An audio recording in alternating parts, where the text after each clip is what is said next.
புத்தாண்டு நல்வாழ்த்துக்கள்.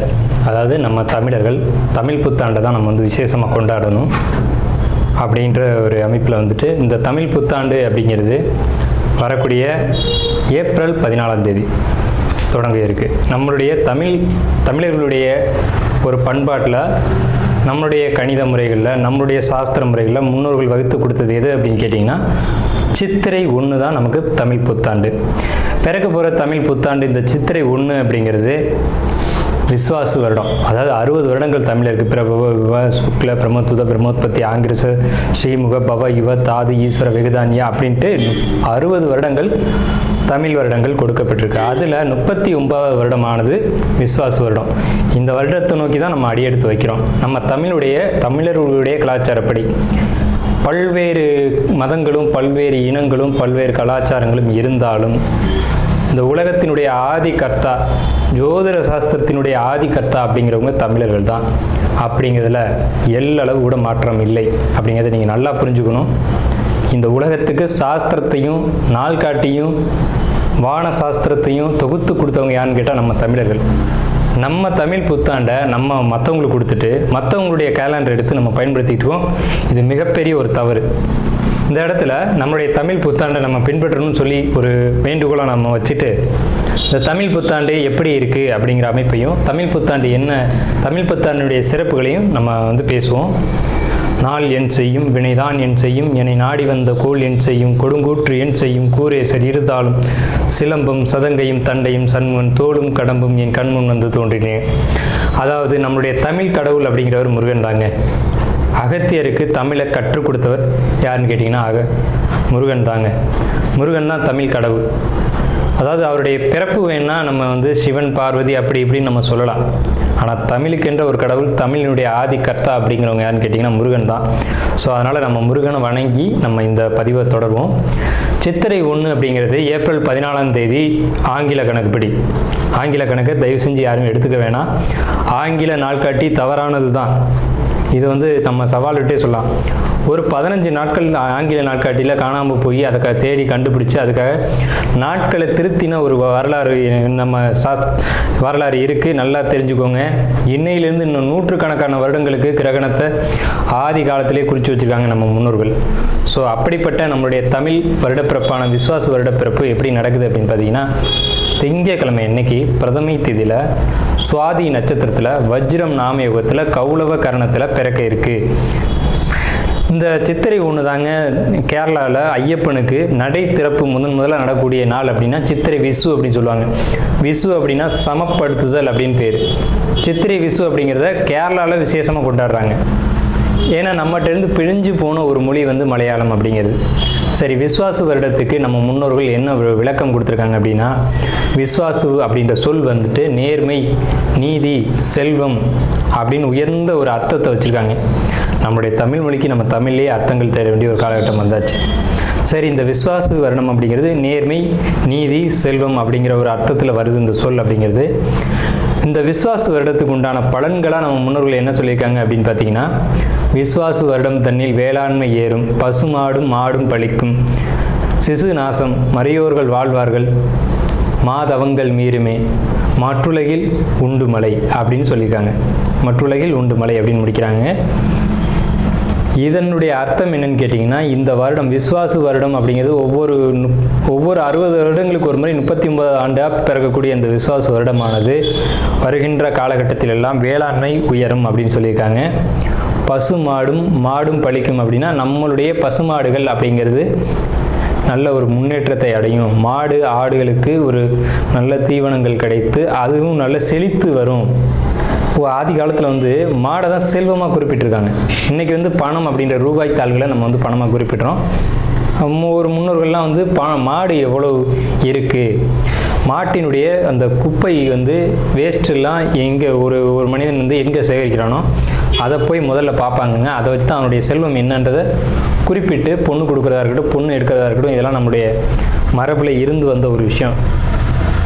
ஸோ அப்போ இத்தனை மாடுகள் இருந்தால் தான் அவன் செல்வந்தன் அப்படின்ற ஒரு கான்செப்ட் வந்து முன்னோர்கள் நமக்கு காமிச்சிருக்காங்க. அப்படிப்பட்ட பசுமாடுகள் மாடும் பழிக்கும் அப்படின்ற ஒரு வார்த்தையை வந்து அங்கே குறிப்பிட்டிருக்காங்க. சிசு நாசம் அப்படின்ற வார்த்தையை சொல்கிறாங்க. மறையோர்கள் வாழ்வார்கள். மறையோர்கள்னு யாருன்னு கேட்டிங்கன்னா சமுதாயத்தில் முக்கியமாக இருக்கக்கூடிய பெரியவங்க, மற்றவங்களுக்கு வழிகாட்டக்கூடியவங்க வாழ்வாங்க அப்படின்ற சொல்லியிருக்காங்க. மாதவங்கள் மீறுமே அப்படின்ற ஒரு வார்த்தையும் வருது. மாதவங்கள் மீறும் அப்படின்னா ஒழுக்கக்கேடான செயல்பாடுகளில் மனிதர்கள் நடக்க வேண்டிய காலகட்டங்கள் வரும். ஒழுக்கக்கேடுனா என்னங்க? இந்த விரல் தான் ஒழுக்கக்கேடு, இந்த ஒற்றை விரல் தான். இந்த விரலை வச்சு தான் நம்ம பட்டன் அமுக்கிறோம், காசு வாங்கிட்டு அமுக்கிறோம்.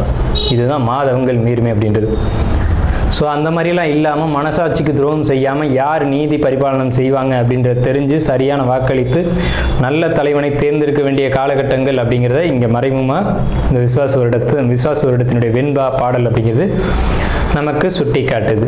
இந்த சித்திரை வருட பிறப்பானது மகர லக்னம்னு சொல்லக்கூடிய சர லக்னங்களில் விழுகுது. எப்படின்னு கேட்பீங்க. தமிழனுடைய கணக்குப்படி சூரியன் எப்போது கிழக்கு வானில் உதிக்கிறதோ அதுதான் லக்னம். ஸோ சித்திரை மாதம் 1ஆம் தேதியானது உதிக்கக்கூடிய நேரம் அப்படிங்கிறது கிழக்கு வானத்தில் சூரியன் உதிக்கக்கூடிய அந்த டைம் அப்படிங்கிறது 2:22 அதிகாலை மணி 2:22க்கே சூரியன் கிழக்கு வானத்தில் உதிச்சிடறாரு. அப்போ அது லக்னமாக போட்டுக்கணும், இந்த வருடத்தினுடைய பிறப்பு லக்னமாக போட்டுக்கணும். ஸோ அப்படி நம்ம போடும்போது மகர லக்னம் சர லக்னத்தில் விழுகுது. முன்னோர்கள் சித்திரை 1ஆம் தேதி அப்படிங்கிறத கண்டறிஞ்சு அந்த 1ஆம் தேதி தொடங்கக்கூடிய லக்னத்தை கண்டறிஞ்சு அதுக்கான பலன்களை பஞ்சாங்கங்களில் எழுத ஆரம்பிச்சிருக்காங்க. ஸோ அதன் அடிப்படையில் சர லக்னமான மகர லக்னத்தில் இந்த புத்தாண்டு அப்படிங்கிறது பிறகுது. இது ஒரு விசேஷமான ஒரு விஷயந்தான். ஏன் அப்படின்னு கேட்டிங்கன்னா, அந்த மகர லக்னத்துக்கு அதிபதியான சனி பகவான் ஒரு பலமான ஒரு நிலையில் வருடப்பிறப்பின் போது இருப்பாங்க அப்படிங்கிற ஒரு விசேஷமான ஒரு அமைப்பில் இந்த வருடப்பிறப்பு அப்படிங்கிறது விஸ்வாச வருடம் பிறக்கின்றது. ஸோ இந்த விஸ்வாச வருடம் பிறக்கும் போதே நமக்கு ஒரு நல்ல செய்தி கிடைச்சாச்சு, இந்த வருடம் நன்றாக இருக்க போகுது அப்படிங்கிற ஒரு விஷயம். சரி, இதை சித்திரை மாதம் தான் நீங்கள் தமிழருடைய கலாச்சாரம் அப்படின்னு சொல்கிறீங்களே, இதுக்கு ஏதாவது ஆதாரம் இருக்கா அப்படின்னு கேட்டிங்கன்னா கண்டிப்பாக இருக்கிறது. புறநானூறு அப்படின்ற ஒரு தமிழ் இலக்கியம் இருக்குது. அதில் போய் தேடி பார்த்தீங்க அப்படின்னா தலைநாள் பூத்த பொன் இணர் வேங்கை அப்படின்ற சொல்லும், கனிவேங்கை நன்னாளே நாடி மலர்தலால் அப்படின்ற வார்த்தை வரும். அதாவது சித்திரை மாதத்தில் பூக்கள் அதிகமாக பூத்து குலுங்கும். அதனால தலைநாள் அப்படின்ற சொல்ல யூஸ் பண்ணுறாங்க. தலைநாள்னா முதல் மாதம் அப்படின்னு தலை மாதம் கடை மாதம் அப்படின்னு பிரிக்கிறாங்க. கனிவேங்கை நாடி மலர்தலால், கனிவேங்கை நல்லான் நாடி மலர்தலால், அந்த பூக்கள் பூக்கிறதுனால அந்த கனிவேங்கை மாதம் அப்படிங்கிறதையும் தலைநாள் பூத்த பொன் இணர் வேங்கை அப்படின்ற சொல்லும் புறநானூறு அப்படின்ற இலக்கியத்தில் தமிழ் மாதம் முதல் மாதம் சித்திரை மாதம்ன்ற குறிப்பீடு அங்கே இருக்குது. சரிங்களா? வண்ண மலர்கள் பூத்து குலுங்கக்கூடிய ஒரு பொன்னான மலர்கள், பொன் போன்ற மலர்கள். இன்றைக்கும் கேரளாவில் ஒரு மஞ்சள் நிறத்தில் தங்க நிறத்தில் பூக்கக்கூடிய பூக்களை பறித்து அவங்க விசேஷத்துக்கு சித்திரை 1 அன்னைக்கு கொண்டாடுறாங்க. அவங்க தமிழ் பண்பாடை பின்பற்றுறாங்க அப்படின்றத இதை நீங்கள் தெரிஞ்சுக்கலாம். சரிங்களா? இப்போ இந்த சித்திரைக்கு அதிதேவதை யாருன்னு கேட்டிங்கன்னா மகாவிஷ்ணு. மகாவிஷ்ணு தான் காக்கக்கூடிய கடவுள் அப்படின்னு சொல்கிறாங்க. மகாவிஷ்ணு எங்கும் நிறைந்தவர் அப்படின்னு சொல்கிறாங்க. சரிங்க சார், சித்திரை மாதம் விசேஷங்களை கொண்டாடலாமா அப்படின்ற ஒரு கேள்வி வரும். 100% கொண்டாடலாம். ஏன்னு கேளுங்க. இதுக்கு உதாரணம் ராமர் தான். ராமர் பட்டாபிஷேகம் ஏற்ற மாதம் எதுன்னு கேட்டிங்கன்னா சித்திரை மாதங்க. அப்போது விலக்கப்பட்ட மாதங்கள் அல்ல, இது விசேஷத்துக்கு ஏற்றுக்கொள்ளப்பட்ட மாதம் எதுன்னு கேட்டிங்கன்னா சித்திரை மாதம்தான். பகவத்கீதையிலே ஒரு வார்த்தை வருது, ருதுக்களில் நான் வசந்த ருதுவாக இருக்கிறேன் அப்படின்னு கிருஷ்ணன் சொல்கிறார். நம்மளுடைய வாக்கியம்ல, இது பகவானுடைய சொல். அப்போ வசந்த ருது அப்படின்றது எதுன்னு கேட்டிங்கன்னா சித்திரை 1 தான் வசந்த ருதுனுடைய தொடக்கம். வசந்த காலம் அப்படிங்கிறது வெயில் காலம் அப்படின்னு தான் பேர், கோடை காலம் அப்படின்னு பேர். வசந்த காலமானது சித்திரை வைகாசி, இந்த 2 மாதத்தையும் வசந்த காலம் அப்படின்னு குறிப்பிடுறாங்க சமஸ்கிருதத்தில். அப்போ இந்த வசந்த காலம் எனக்கு பிடித்த ருது அப்படின்னு சொல்கிறாரு கிருஷ்ணர். ஸோ ராமர் பட்டாபிஷேகம் ஏற்றுக்கிட்ட ருது எது அப்படின்னு கேட்டிங்கன்னா சித்திரை மாதம். அப்போ சித்திரை மாதம் புது வீடு வாங்கலாம், புது வீடுக்கு கிரகப்பிரவேசம் பண்ணலாம், புது மனை எழுப்பலாம், மனை சம்பந்தப்பட்ட விஷயங்கள், மங்கள காரியங்கள் இது எல்லாம் செய்வதற்கு உகந்த மாதம் சித்திரை மாதம். சரி, அப்போ அந்த சித்திரை மாதம் பார்த்திங்கன்னா சித்ரா பௌர்ணமி அப்படின்னு ஒன்று வரும். சித்திரை பௌர்ணமி அப்படின்ற ஒரு விசேஷம் வரும். சூரியன் மேசத்திலும் சந்திரன் துலாத்திலும் இருந்து சித்திரை நட்சத்திரம் வருகின்ற நாளில் பௌர்ணமி திதியானது உதிக்கும். ஒவ்வொரு தமிழ் மாதத்துக்கும் குறிப்பிட்ட நட்சத்திரத்தில் தான் பௌர்ணமி திதி வரும். அந்த திதி எந்த காலகட்டத்திலையும் மாறாது. அதனால தமிழர்கள் ரொம்ப நுட்பமானவர்கள் நம்ம சொல்கிறோம். வைகாசி மாதம் அப்படின்னு எடுத்துக்கிட்டோம்னா அந்த மாதத்துக்கு பேர் வைகாசின்னு ஏன் வந்தது அப்படிங்கிறது தெரியணும். விசாக நட்சத்திரத்தில் பௌர்ணமி உதிக்கும். மேச ராசியானது மே மாதம் நம்ம மேச ராசின்னு சொல்கிறோம், மேடத்தை மே அப்படின்னு சொல்கிறோம். நம்மக்கிட்டேருந்து எடுத்துக்கொண்ட ஒரு வார்த்தை ஆங்கிலத்தில். மேடம்ன்ற சொல்ல மேஷம், மேடம்ன்ற சொல்ல மே அப்படின்னு திரிச்சிருக்காங்க. இவ்வளோதான் விஷயம், சரிங்களா? மேடம் நம்ம குறிப்பிட்றோம் ராசியில், அதை மே மாதம் அவங்க குறிப்பிட்றாங்க. அப்போ இந்த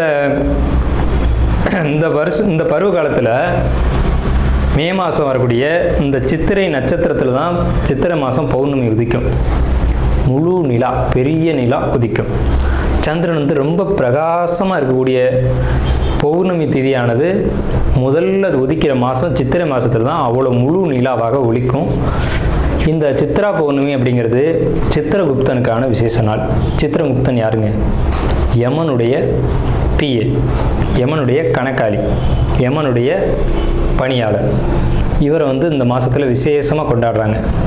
நம்மளுடைய முன்னோர்கள் இறந்தவங்க இருக்காங்க அப்படின்னா அவங்க நல்ல ஆத்மாவா கெட்ட ஆத்மாவான்னு கணக்கு எழுதக்கூடியவர் சித்திரகுப்தன் தான்.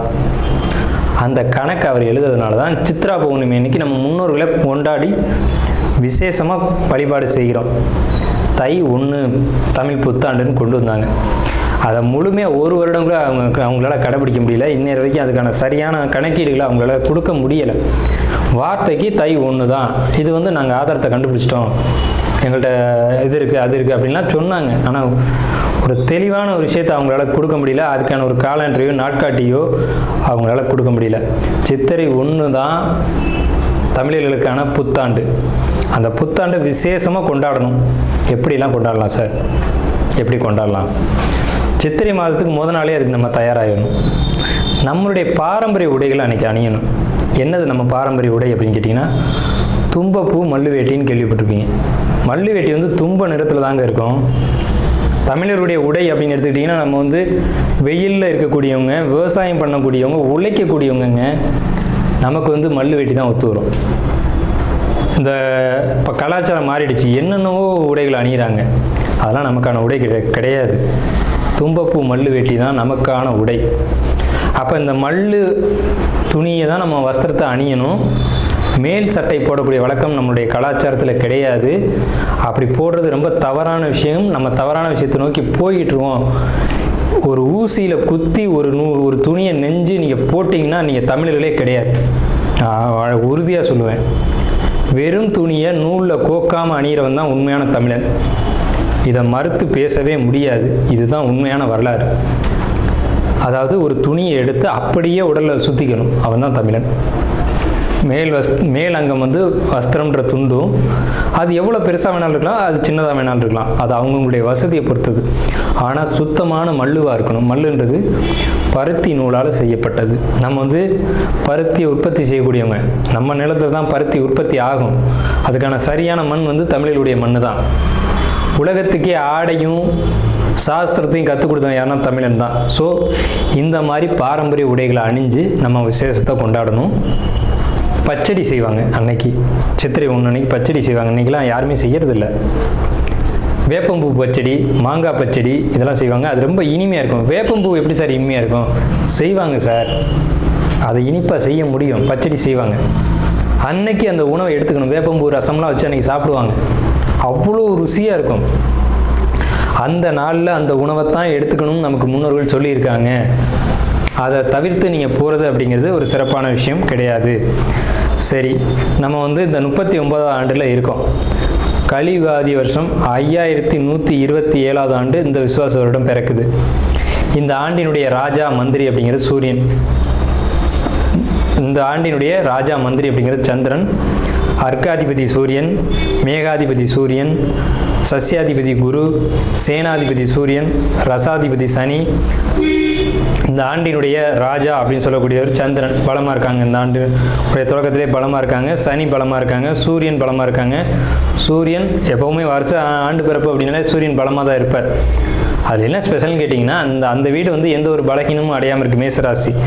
சஸ்யாதிபதி குரு அதீத பலத்தில் இருக்கார். எப்படின்னு கேட்டிங்கன்னா, பரிவர்த்தனை யோகத்தில் குரு சுக்கிரன் பரிவர்த்தனையில் தங்களுடைய வீடுகளை மாற்றிக்கிட்டு, பகைக்கிறவங்கள் தான் குரு சுக்கிரன், ஆனால் தங்களுடைய வீடுகளை பரிமாற்றம் செஞ்சுக்கிட்டு நல்ல ஒரு பலமான நிலையில் இருக்காங்க.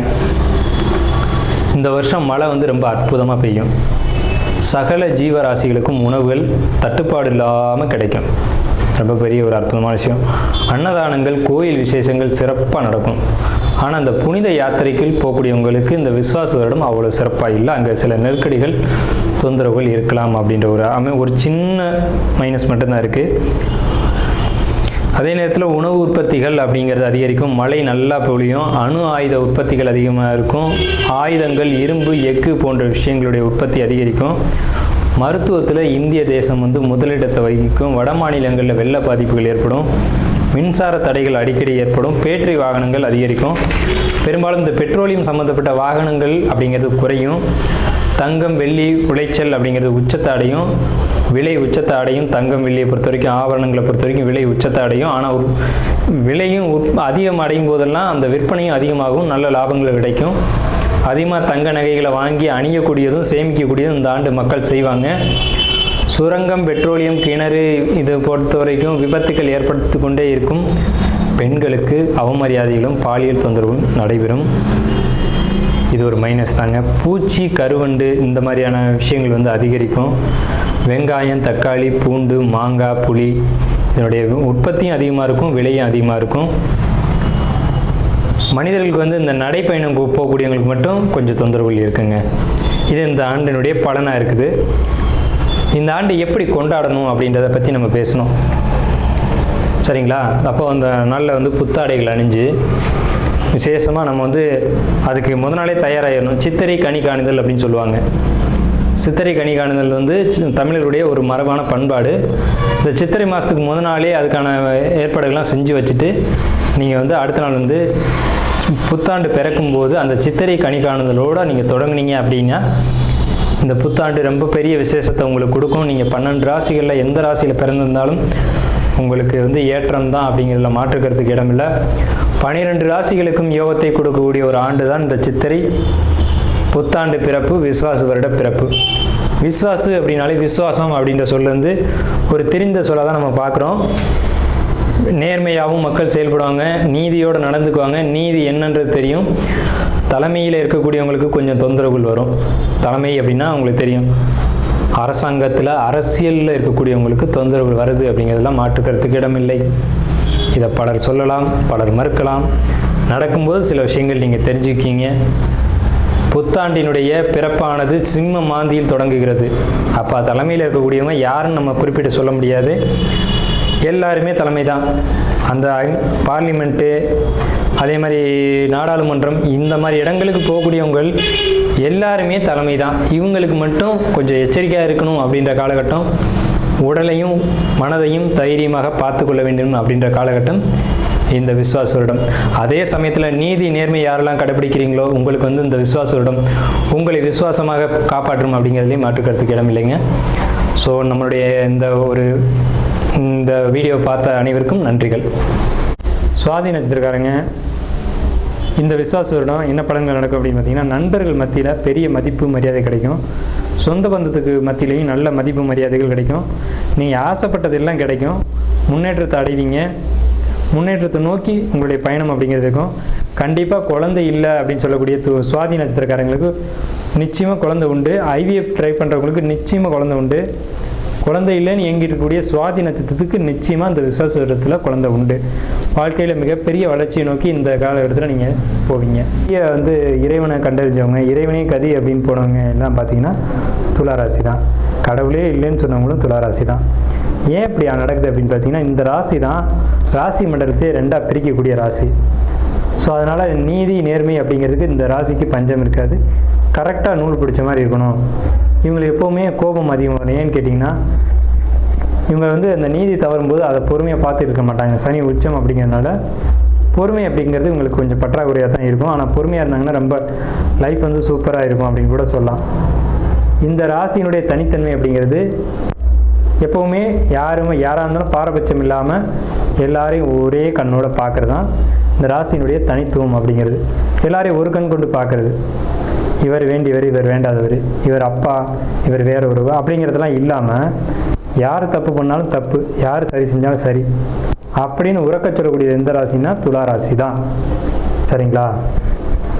இப்போ சார் எங்களுக்கு இந்த விஸ்வாச வருஷம் எப்படி இருக்குது அப்படின்னு நீங்கள் கேட்டிங்க அப்படின்னா, சூப்பராக இருக்குது. ஏன் சார் அப்படி சொல்கிறீங்க?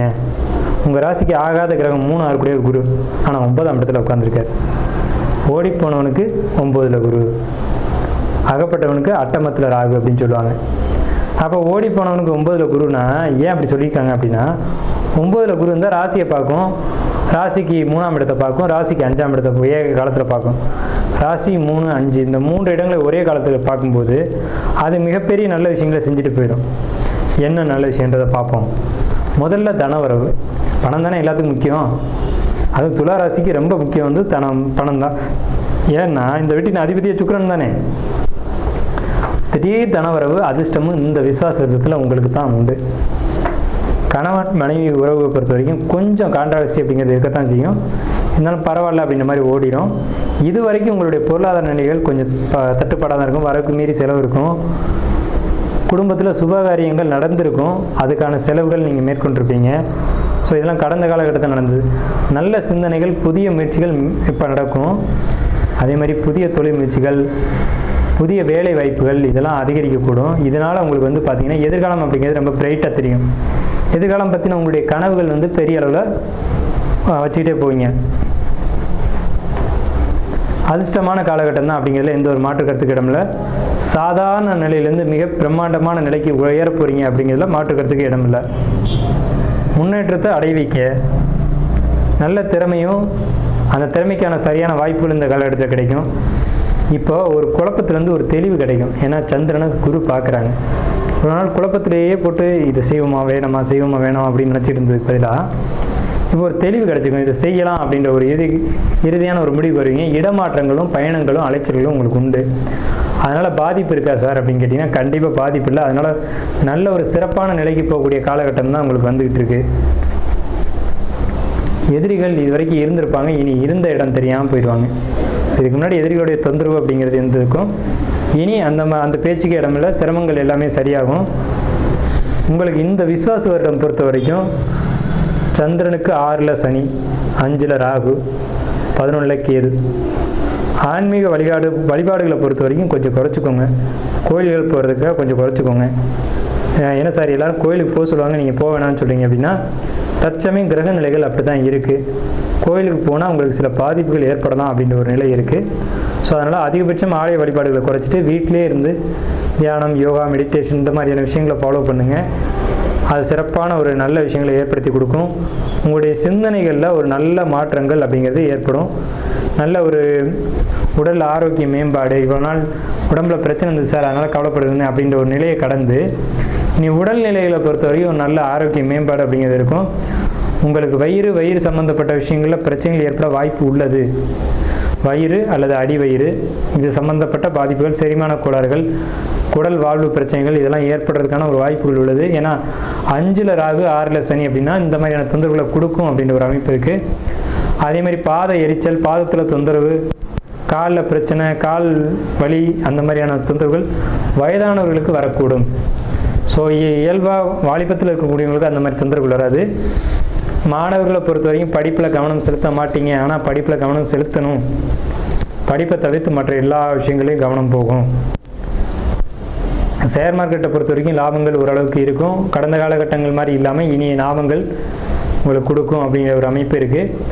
அதே மாதிரி உங்களுக்கு படிப்பை பொறுத்த வரைக்கும் மாணவர்களுக்கு இந்த ஆண்டு மந்தம் தான். விசுவாச வருடத்தை பொறுத்த வரைக்கும் துளாராசிக்காரங்க மாணவர்களை பொறுத்த வரைக்கும் படிப்பில் மந்தம் ஏற்படும், அதில் கவனமாக இருக்கணும். அதே மாதிரி பெண்கள் பொறுத்த வரைக்கும் படிப்பு உண்டு அப்படின்ற படிப்பில் மட்டும் கவனம் செலுத்தணும். ஜாபு போகக்கூடியவங்களை பொறுத்த வரைக்கும் துளாராசிக்காரங்களுக்கு ஜாப்பில் எந்த ஒரு விதமான தொந்தரவுகள் இல்லை. கடுமையாக உழைக்கக்கூடியவங்களை பொறுத்த வரைக்கும் மட்டும் இல்லை, அதிகமாக வேலை செய்ய மாட்டேன் ஆனால் எனக்கு சம்பளம் மட்டும் கரெக்டாக வந்துடணும் அப்படின்னு நினைக்கக்கூடியவங்களுக்கு பாதிப்புகளை கொடுக்கும். ஸோ அப்போ நீங்கள் என்ன பண்ணணும் அப்படின்னா எந்த அளவுக்கு ஜாப்பில் தொந்தரவு இருக்கக்கூடாதுன்னு நினைக்கிறீங்களோ அந்தளவுக்கு உங்கள் கடமையை நீங்கள் சரிவர செய்யணும். அதே மாதிரி தொழில் பண்ணக்கூடிய துளாராசிக்காரங்களை பொறுத்த வரைக்கும் பெரும்பாலும் தொழிலில் தான் துளாராசிக்காரங்க இருப்பாங்க. தொழில் செய்யக்கூடியவங்களுக்கு பிரம்மாண்ட லாபமும் பிரம்மாண்ட வெற்றியும் இருக்குது. ஏன்னா பாக்கியஸ்தான குரு அப்படிங்கிறது தொழிலில் நல்ல முன்னேற்றத்தை கொடுக்கும். அதுவும் குறிப்பாக வியாபாரம் பண்ணக்கூடியவங்க, டைப்பு, எழுத்து, பத்திரம் இந்த துறைகளில் இருக்கக்கூடியவங்களுக்கு ரொம்ப பெரிய ஒரு வளர்ச்சிக்கான காலகட்டம் தான். ஆனால் அதுலேயும் தொழிலையும் உழைப்பு அதிகமாக செலுத்தணும் அப்படிங்கிற காலகட்டம். ஸோ துளாராசி ஓவராலாக பார்க்கும்போது ஒரு 55% மேலே நல்ல பலன்கள் இருக்குது. ஸோ நம்ம மேலே சொன்ன மாதிரியான நல்ல பலன்கள் அப்படிங்கிறது துளாராசிக்கு இருக்குது. எச்சரிக்கையான விஷயங்கள் அப்படிங்கிறது தேவையற்ற பயணங்களை குறைச்சிக்கணும். ரொம்ப லாங் ட்ராவல் அப்படிங்கிறத நிச்சயமாக குறைச்சிக்கணும். வெளிநாட்டு பயணங்கள் அப்படிங்கிறது இருக்கக்கூடாது. அதே மாதிரி தேவையில்லாதவங்கள்ட்ட பேசக்கூடாது. உங்களுக்கு பொறுத்த வரைக்கும் மனசு, இருதயம் அப்படின்ற விஷயங்களை பொறுத்த வரைக்கும் உங்களுக்கு ஹார்ட்டு சம்மந்தப்பட்ட விஷயங்களில், அதே மாதிரி நுரையீரல் இது சம்மந்தமாக பிரச்சனை இருக்கிறவங்க அதில் கொஞ்சம் கேர் எடுத்துக்கணும். ஏன்னா இங்கே பாதிப்புகள் வர்றதுக்கான வாய்ப்புகள் உள்ளது. உணவை பொறுத்த வரைக்கும் வெளியிட உணவுகள் எடுத்துக்க வேண்டாம். அலைச்சல்களை பெரும்பாலும் குறைச்சிங்க. வெளியூர் வெளிநாடு பயணங்கள் வேண்டாம். கணவன் மனைவி உறவை பொறுத்த வரைக்கும் கருத்து வேறுபாடுகள் ஏற்படும். அதை விட்டு கொடுத்து போய் தான் சரி பண்ணணும். கண்டிப்பாக விட்டு கொடுத்து போகல அப்படின்னா இந்த டைமில் உங்களுக்குள்ள சில தொந்தரவுகள் ஏற்படுறதுக்கான வாய்ப்புகள் உள்ளது. ஸோ இது எல்லாத்துக்கும் தீர்வு துளாராசிக்காரங்களாக இருக்கும் பட்சத்தில் அங்கே சுவாதி நட்சத்திரம் இருக்குது. துளாராசிக்காரங்களுக்கு இந்த நெகட்டிவான பலன்கள் சொல்லியிருக்கீங்களே, இதுக்கு பரிகாரம் வேணும் அப்படின்னு கேட்டிங்க அப்படின்னா, ஒன்று லக்ஷ்மி நரசிம்மர் வழிபாடு பண்ணுங்கள். இந்த லக்ஷ்மி நரசிம்மர் தலையில் 5 நாகங்கள் இருக்க மாதிரி ஒரு அமைப்பு இருக்கும். அதனால் லக்ஷ்மி நரசிம்மர் வழிபாடு பண்ணலாம். இல்லை அப்படின்னு சொல்லக்கூடியவங்க தொட்டியமில் திருநாராயணபுரம்னு ஒரு கோயில் இருக்குது. வேதநாராயண பெருமாள் அப்படின்னு அந்த பெருமாளுடைய பேர். அந்த கோயிலை போய் வழிபாடு பண்ணிங்கனாலும் துளாராசிக்கு நெகட்டிவான பலன்கள், துலா லக்னத்துக்கு நடக்க வேண்டிய நெகட்டிவான பலன்கள் அப்படிங்கிறது அந்த ஒரு 40% சொல்லியிருக்கோம் இல்லையா, அது தவிர்க்கப்படும். ஸோ துளாராசிக்கு என்னுடைய வாழ்த்துக்களும் வணக்கங்களும்.